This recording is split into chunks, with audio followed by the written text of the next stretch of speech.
every stage of the exploration program.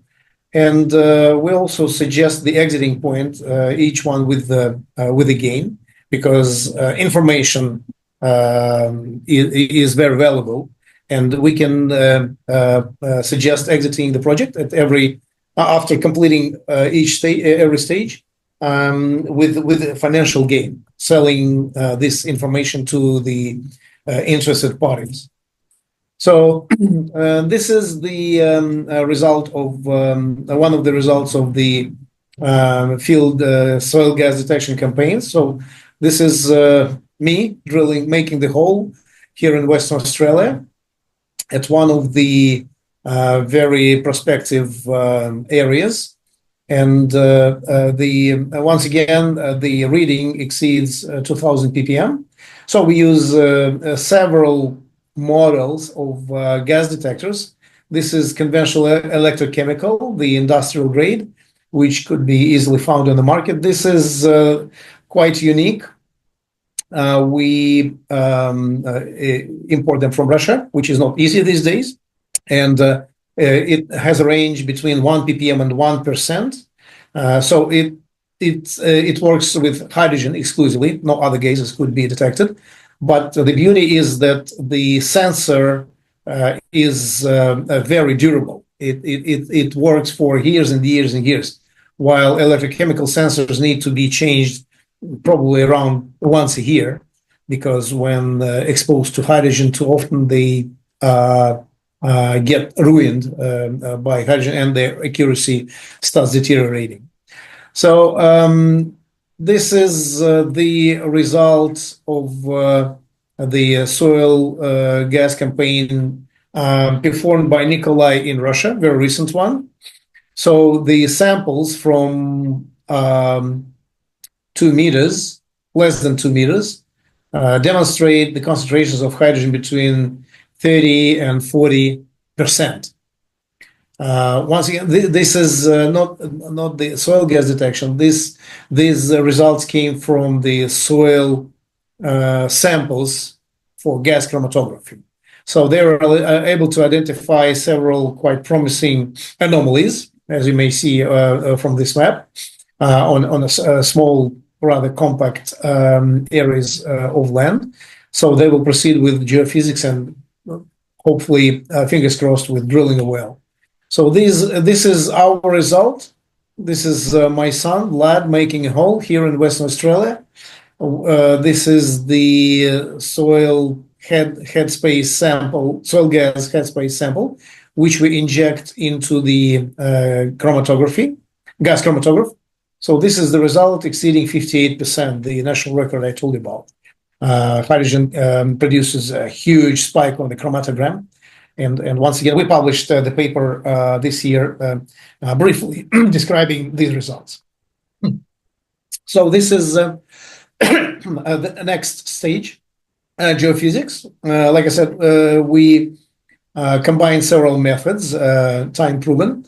So this method, for example, allows us to see, to model natural hydrogen conduits quite close to the surface. You see the meters scale here on the left.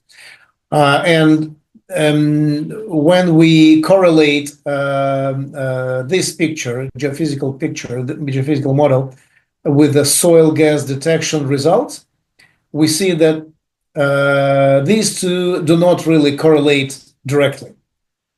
So the area is the same. So this is the north to south transect across the structure, but soil gas detection method gives us the peak above the subsurface, very subsurface anomalies, while the conduits are slightly shifted, well, in this case, to the south.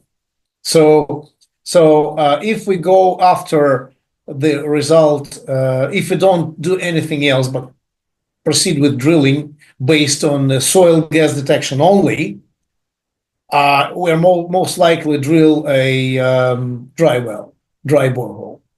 So it will be a disaster. from the financial viewpoint. So this is why we really need to go ahead and proceed with geophysics afterwards. This is a different method. The images are quite old, so this method has been developed to much better better levels since then. But even with this method, we were able, back then, 15 years ago, we were able to identify a couple of potential hydrogen-bearing structures. And we, unfortunately, we didn't proceed with the project because the investor, as it happens quite often, the investor lost their interest and stopped financing the project. This is the seismic interpretation.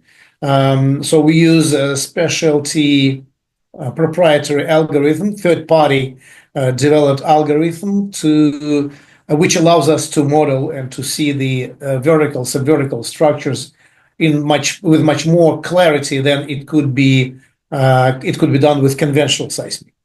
So in a 2.5D, almost 3D, we are capable of ranking the structures, the promising structures, and prioritize those which look more promising, more prospective from natural hydrogen degassing emitting viewpoint.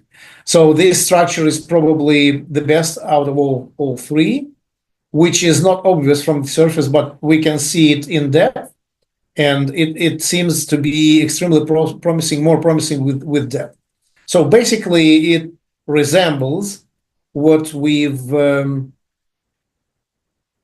pictured here. So there is a vertical or subvertical fluid flow structure, chimney, which becomes more promising, more prospective with them. So if we and it just requires the depth scale on this slide, on this image here, in order to proceed with drilling. So there is no depth scale here. So this is these are the geophysical tools, geophysical methods which we employ in order to obtain a digital model, 3D model, in order to proceed with drilling for natural hydrogen. So this is the first well in Nebraska, Nikolai Larin, depicted here, named here on the mud log sheet, log sheet. And this is the result, the section of the well, which we thoroughly analyzed. It is just one of the sections. So this is the mud logging section, and which title is here on the left-hand side. So while drilling through the sedimentary sequences, sedimentary cover, the operator didn't see much of hydrogen, so nothing really exciting. Several dozen ppm, of hydrogen. But once they penetrated through the top of crystalline basement, which is formed by granites and granite gneisses, they started really seeing really wonderful things. So the hydrogen started. So this black line here, this boundary is 1,000 ppm. So on the mud logging chart, we see it making a second loop. But we have to understand that mud logging chart provides the signal. It's not the real concentration. It's just the signal, which is interpreted from the drilling fluid parameters. So on the neutron density log, neutron porosity log, these spikes make several loopholes. So, which means that the concentration of hydrogen atoms and ions were extremely high, right below the top of the crystalline basement, where it apparently accumulated and where it was detected by the borehole well geophysics, oil field well geophysics. So we are very confident that we did the right thing. If we drilled it today, based on what we know today, 5 years later, we would position it slightly different. So the structure is good, but the first exploration well almost never is ideal. So to make it ideal, make it a better performer, we would just slightly shifted to the slightly different coordinates.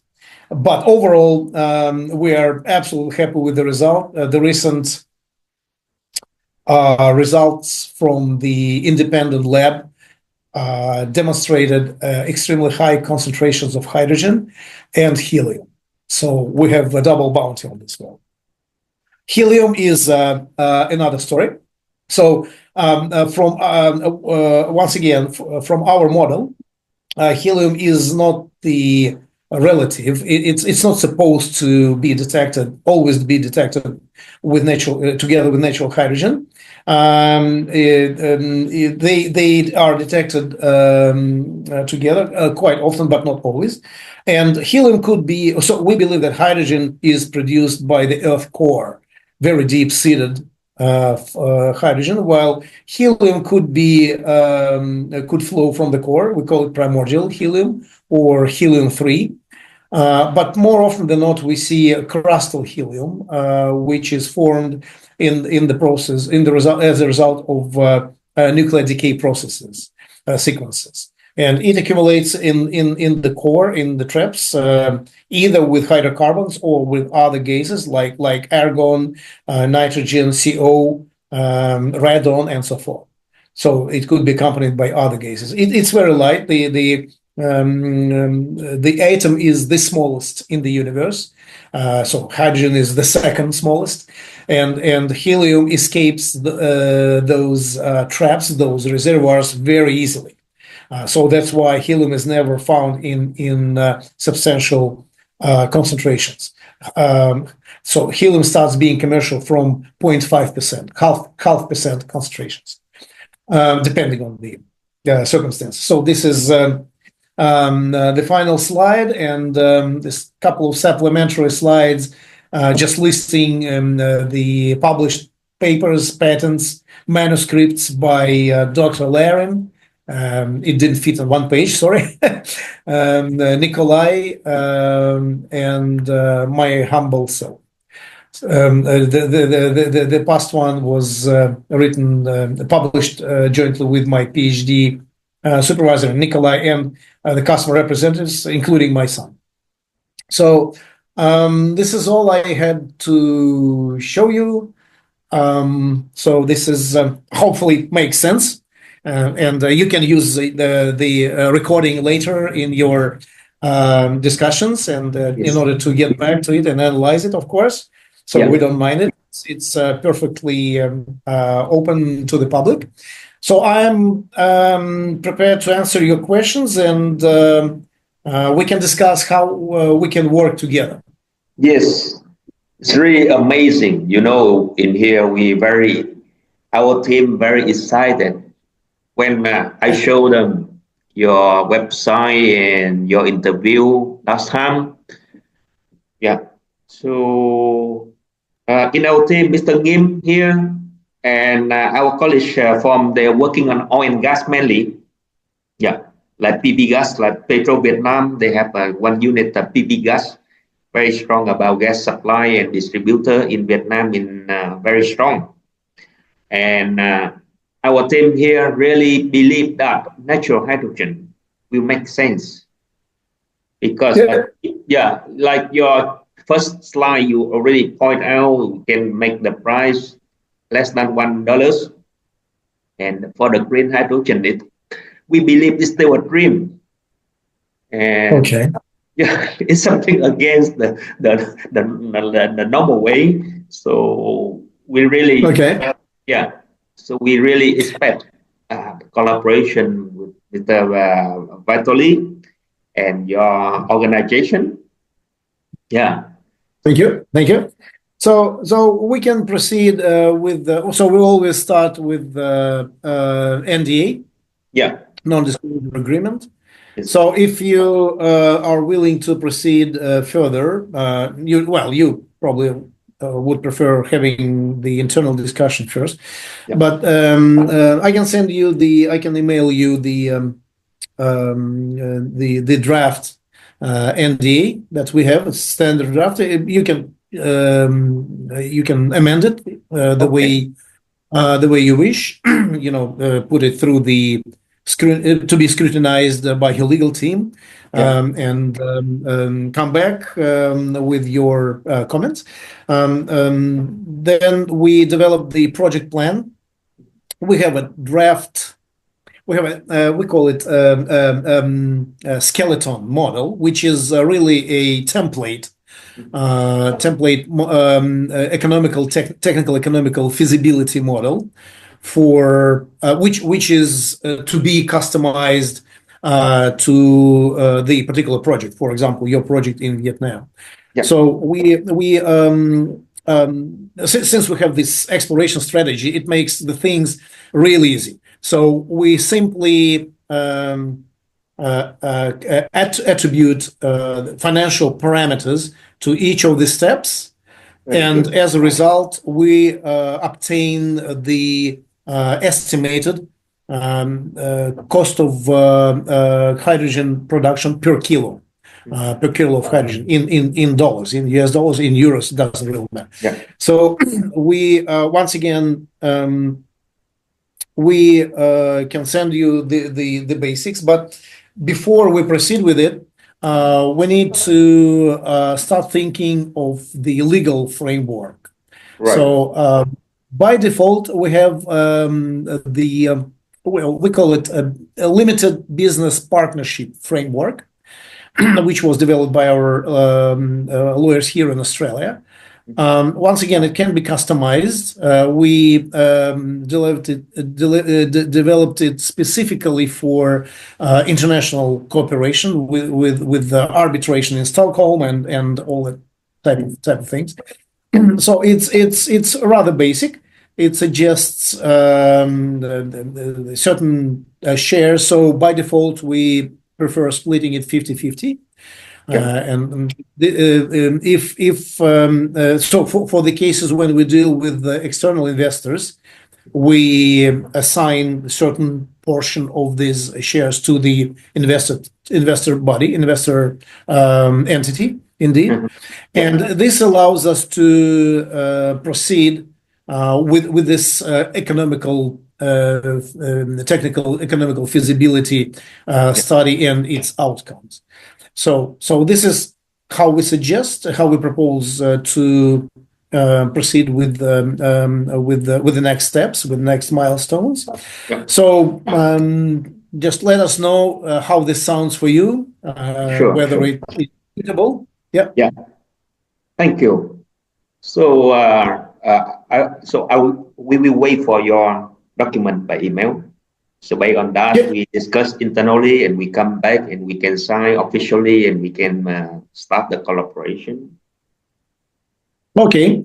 So in this limited business partnership, each party has their own role and obligations. So we perform the scientific, technological analysis and so forth. The other party, your party, hopefully, will be performing business development, financing, investment attraction, and other capabilities like that. So our company, Avalio, becomes the general contractor, technical general contractor for this joint enterprise from the very beginning. And of course, we're not saying that we will perform all the technical operations ourselves. We will be subcontracting and outsourcing a lot. Sure.